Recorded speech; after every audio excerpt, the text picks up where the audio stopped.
Is something the matter? What are you gonna do?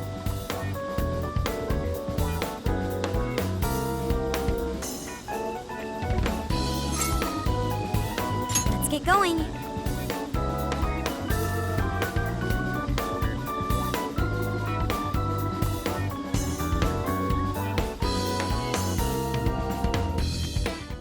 Incredible!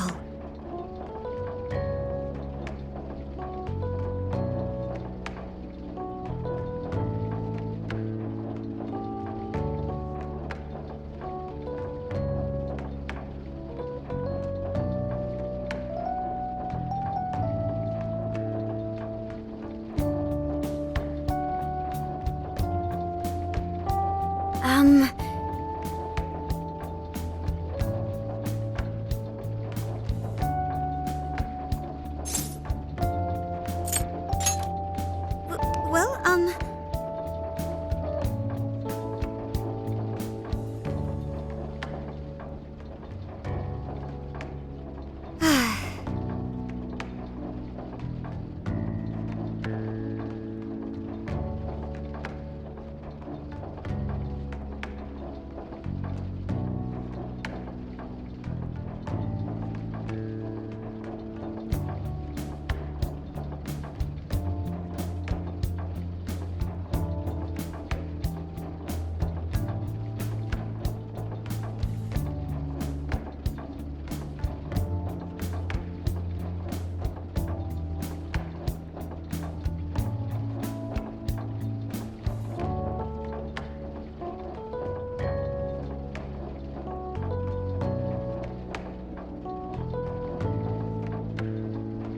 oh my.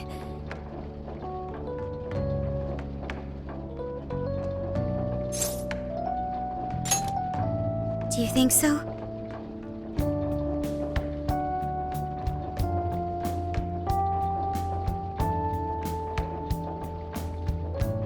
I was thinking.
So I went to talk to Kyoto, but nothing new came out of it. All she explained is that she could control whoever added her as a friend on Emma.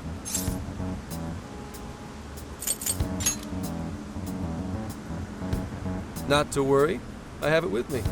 Here. Now that's what I want to see. After reviewing the facts, I've just about confirmed it. Each of these so-called incidents, I think they all stemmed from a mastermind. Oh? I'm curious as to why you think so. Kyoto, Natsume, Alice, all three were changing people's hearts to do bad things. But deep down, none of them were truly evil. At the very least, they're not the same as the rulers who distorted reality for their own sakes and ended up spawning palaces. I'd been considering that as well. Before Natsume lost sight of his writing, he was diligently working toward his dreams. Alice, too. She was doing her very best to be a ray of light and hope for other people. Mari-san was also striving for the betterment of everyone in Sapporo. Right. They're different from criminal scum like Kamoshida and Madarame, who acted only for their own benefit. Okay, but how does a handful of not-so-evil monarchs prove there's a mastermind behind all this? The fact that jails are fundamentally different from palaces provides us a big clue. For starters, jails don't have any treasures for the taking. All we found are people's stolen desires. That means monarchs don't have twisted enough wills to reshape reality and form treasures. Which would mean that jails aren't created by the monarchs themselves. Someone else must be doing the creating. Our final clue is the locks on all those bird cages. In order to get to the monarch, we've always had to unlock a door that denies us passage. I had thought this was just a security measure designed to protect the monarch and the desires held within. But if that were the case, why would traumatic memories the monarch would rather erase be the key to unlocking it? Given that these are cognitive worlds, maybe it means monarchs think their trauma will protect them. I find that rather odd. If anything, I would think it's the other way around. Correct. What if it is the other way around? Why might a door like that exist? Right. I think so too. What if that door isn't to keep intruders out, but to trap monarchs in? You mean they're trapped? I thought the monarchs are the ones in charge. Think about it. What would happen if a monarch tried leaving their cage? They'd touch the door, and then hear the voices of their trauma? Exactly. They'll remember what made them so warped in the first place, and stick to their guns as a monarch. And thus, the cycle continues unbroken. The monarchs really are birds in a cage. From that perspective, the shadows protecting the keys inside the trauma cell hold a far more sinister purpose. They aren't there to prevent the monarch's trauma from being discovered. They're wardens guarding an elaborate system to ensure the monarch's imprisonment. Let me get this straight. You're basically saying these monarchs are being manipulated, and by virtue of that, there's somebody doing the manipulating. How's Hyodo-san's smartphone looking? Nothing wrong with her phone or the Emma installed.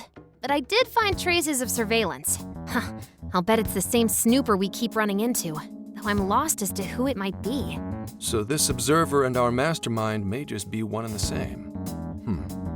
Anyone have any guesses? Our first suspect is Medice, the company in charge of Emma. Since you can't get into jails without Emma, I can't write it off as mere coincidence. Medice, huh? Too bad we can't just storm their headquarters. You mean the cops can't actually do that? Of course not. How could we even put out a warrant on them? By saying they go around turning people into monarchs? You have a call from Ichinose. Hi there! Sorry for the relative lapse in communication, but I did turn up some info that I thought you guys might like to know. So I've been looking into Emma all this time, and I still have yet to find any differences between her past and present versions. I mean, this is state-of-the-art tech. Not something just anybody could pry open and take a look inside. But then I took a peek at Emma's changelog, and that's where things got interesting. It seems Emma was transported to Okinawa at some point after I sold her to Medice. Yes, exactly. Why was the first thing that popped into my head.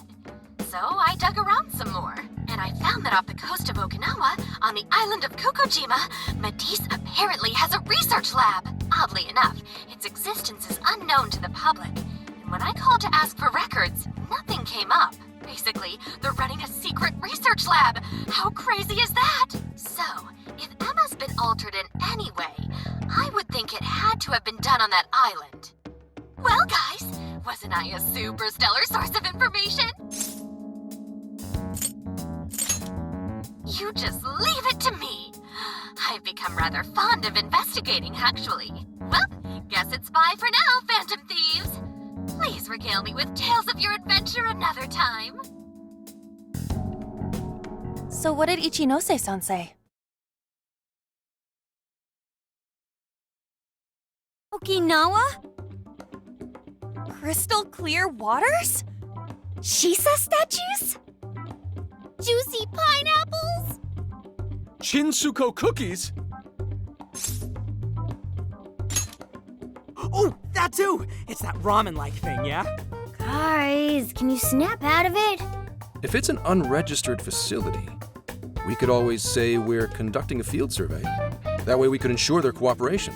We may even find proper evidence that could be used in court. It may be well worth going, but Kokojima is a bit far from the Okinawa mainland. Then I guess we'd have to go by plane. Wait, what about our precious Feathermobile? We've taken it all this way. That's what you're naming this thing?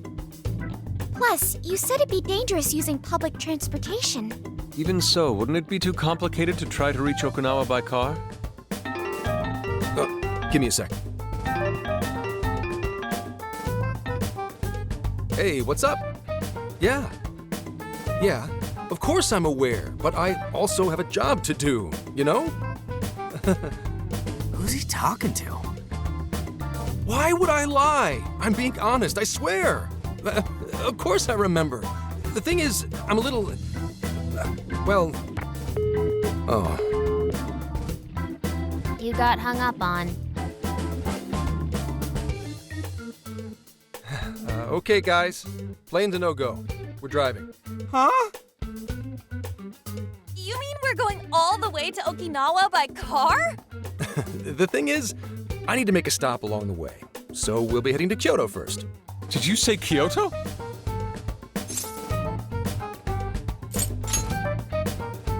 Yeah, I primarily work for the Kyoto Police Department.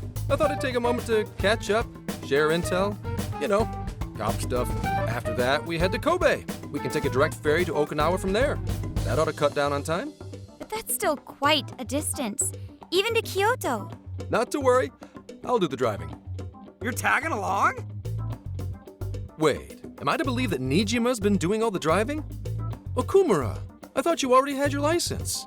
I do have it. It's just, I don't have much experience behind the wheel. Plus, Haru's driving is not exactly... Well, in any case, we're taking off immediately. If we're leaving from here, you'll need to take the Hokuriku Expressway. The estimated travel time will be... About 21 hours, give or take. Gramps is correct. 21 hours? Are you nuts? You forget I'm an officer of the law? We're badass at driving. What's with him all of a sudden? It's like you lit a fire under his ass. Fine by me, so long as I can visit Kyoto at last. There goes Inari, revealing his true colors.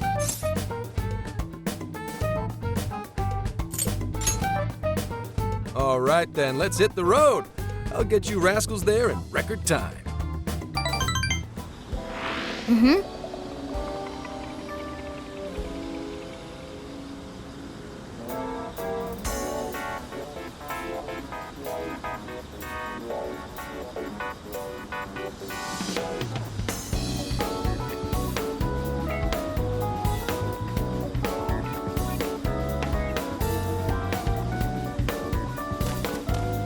Let's get to work.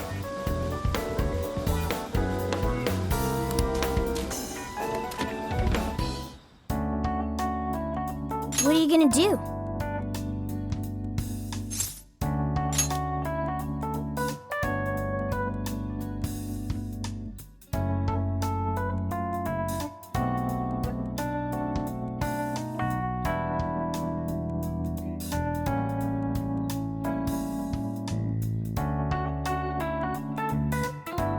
Would you like me to drive for a while? Don't worry about me. You just get some sleep. We've still got a long way to go. Are you sure?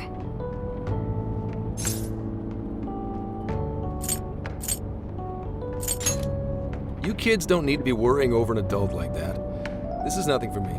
To be fair, you are an excellent driver. The RV tends to shake a lot more when I'm behind the wheel. I may not look it, but I used to patrol in a squad car. Driving's second nature to me at this point.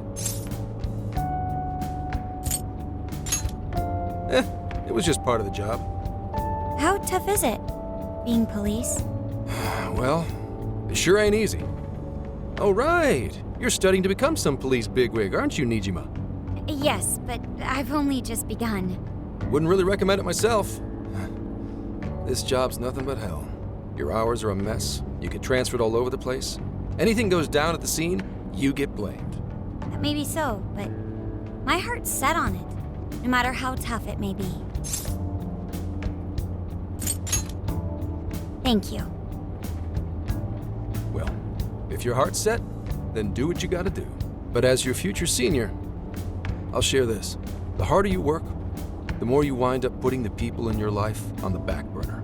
Criminals don't care about your schedule. Tragedies don't care. You'll barely see your own home. Sit on that for a bit. Then decide if the Force is right for you. Well, I am already quite aware. And speaking of, don't you have any family waiting for you at home? Good question. Aw, can it? Just mind your own business. Let's just say you've got to think about yourself before you can worry about anyone else. Yes, I suppose that's true. What's up now? You just reminded me of my father, is all. He was an officer, too. Unfortunately, he lost his life on duty. I see. He took his job a lot more seriously than you seem to, but when you boil it down, you two are actually quite similar. You shouldn't diss your father so badly, comparing him to me. So, Nijima, when you were little, your old man probably wasn't home often either, was he? How'd you feel about that? Well, in retrospect, I'm very proud. My father was an officer who acted on his beliefs all the way to the end. He taught me that his duty was to keep people from being hurt. It may just be his influence on me, but I think becoming an officer is still an admirable path in life. If only that were always true.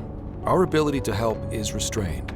The shrewder and more malicious the target, the less we can actually serve them justice. Held back by superiors, held back by the red tape, held back by all sorts of laws. The only thing the police do is obey orders, even when they involve total injustice or an absence of human logic.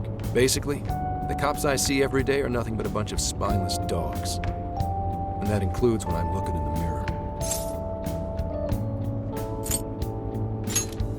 Sure, like Nijima's pops. But anyway, that wasn't what I was getting at. I meant, when you were still just a kid, how did you feel about your dad rarely being home, Nijima? Oh, when I was younger? I did understand that it was part of his job, but I do remember missing him still. But at least I always had my sister with me. I see. Sorry to bother you with all that. You guys had better get to sleep already. If we run into trouble while you're all too tired, I'm the one who'll be in real deep shit.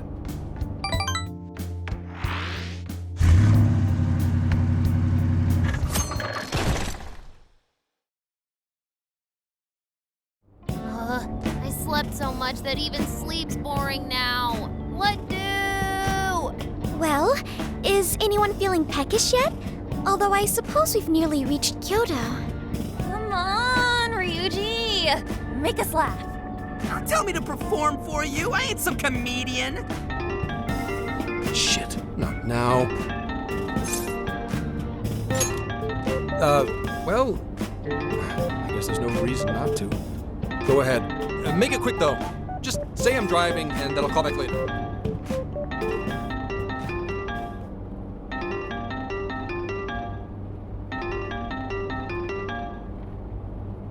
Hello?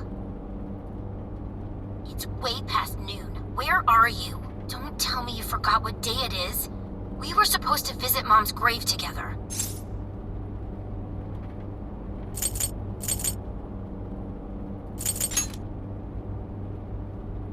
Huh? Who is this? Please give him his phone back. Driving? Oh, I guess that makes sense. What is it? Who's calling? Is it some kind of emergency? Why don't you just pull over, Gramps? Do I hear a bunch of girls with you? What an asshole! You're just out partying right now, aren't you? Ooh, she sounds pissed. You really are the worst! Don't bother coming home again. You don't even deserve to visit Mom's grave. I don't know the details, but is everything all right?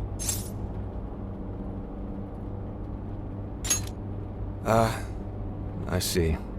So, who was that anyway? My daughter? Daughter? You have one? Yeah, damn it. Sorry, time to floor it. Hang on to your seats, kids.